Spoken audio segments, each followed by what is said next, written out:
Now, given all your work on the healthcare issue in particular, what do you make of the Senate's ideas to finance, or at least part finance, their tax overhaul efforts with repealing the individual mandate? And what do you think the impact will ultimately be? Well, all the studies we've seen say that if you were to do that and get rid of the mandate, you'd probably roll back insurance coverage for somewhere around 13 million Americans. And for the life of me, I don't understand the political benefit that approach, that cold-hearted approach, saying, well, we need to balance this out somehow. So we're just gonna get rid of the mandate. It wasn't politically popular with some people, and in so doing, we could do this. And what's the big point of having to do this so fast, right? Again, it's got to be done right away. We can't debate it. We can't listen to it. It's like my grandfather used to talk about these guys that they called them snake oil salesmen, and they'd come through town, in small towns in Ohio, and you had to buy right then. You couldn't wait. You had to buy. I mean, let's take a moment and really think through what the consequences of this tax bill are. You're calling senators snake oil salesmen. That's interesting. They say, though, that, look, this is actually a tax on the middle class, and removing this will actually help them.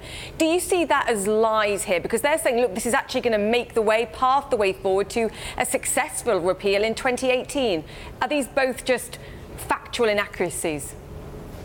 I'm not sure they're accurate, that's for sure. And I look at the consequences. The House tax bill, changing what people could deduct for their homes, what's that going to do to people's property values? The average property values in communities all over the country, a lot of risk at that, and the bonding capacity of cities, counties, states, our ability to improve our airports and have those bonds have a tax benefit for those bonds. I mean, listen, I want a simplified tax system. I'm a big supporter. I think we should lower the corporate tax rate. I'm not sure we have to go to 20%, but why can't we debate that? Maybe it should be 26 or 27%. What's this rush to, here's what it's going to be, we got to do it right now? You talk about this rush. Do you trust that more time in a Republican-controlled Congress would actually result in healthcare being thought a different way, being considered or framed a different way? I would hope so. I mean, I think the public has been pretty clear. I mean, except I realize there's a vocal minority that wants to completely eliminate the Affordable Care Act. But if you look at almost any poll across the United States, the public doesn't want to roll back health care, and they don't want to dramatically create a system where premiums go even higher than they've been going.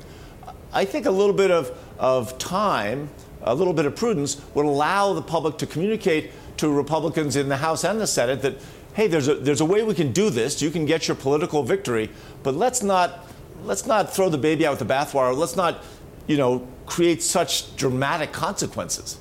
But isn't that the point? They don't feel like they have time because they need a legislative victory before we press on towards the midterms. How vulnerable do you think the Republicans are when you look at what we saw in Virginia, in New Jersey in particular?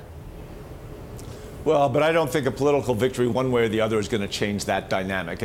And certainly that's the worst reason you can possibly have to create major policy initiatives. Well, we need a tax victory. We want to go into the midterms in a strong way. I mean, I get it. I understand that's the way Washington works. But that's not the way the rest of us work. That's not the way Colorado works. It's not the way, New Mexico works. It's not the way Oregon works. We're out here trying to balance our state budgets every year, trying to make sure we don't have to roll back coverage, and trying to figure out maybe a simpler system, but that doesn't penalize small communities, whole industries like real estate brokers. That's a little time would help us get to a better outcome, I'm pretty sure. But the most important people here are voters. Do you think it will work ultimately with voters, or could it backfire? Oh, I think there's a tremendous risk it will backfire. The cut to the corporate taxes is so large that to really make that work, I guarantee you there's going to be some hidden taxes coming along, and whenever there are hidden taxes, it's the middle class that ends up paying the bill.